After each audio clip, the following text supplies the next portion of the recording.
এখানে আছে আমাদের কাপ এন্ড সসার কাটলারি, এখানে আছে ডিশ, ঠিক আছে। এখানে দো পাল্লা রয়েছে,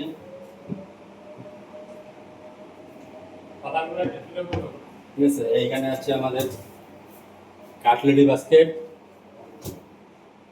এইখানে আছে আমাদের একটা ফ্রি বাস্কেট, আর এইখানে চলে যাবে সিলিন্ডার। এখানে আছে বেসিং, বেসিং এর সেট লাগিয়ে দিয়েছি, চিমনি। এখানে আছে আমাদের প্রোফাইল গ্লাস পাল্লা, উপরে আছে এই জায়গা আছে,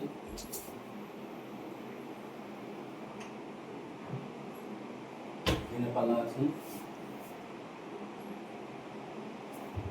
উপরে আছে কথা দিয়ে আস্তে আস্তে করো।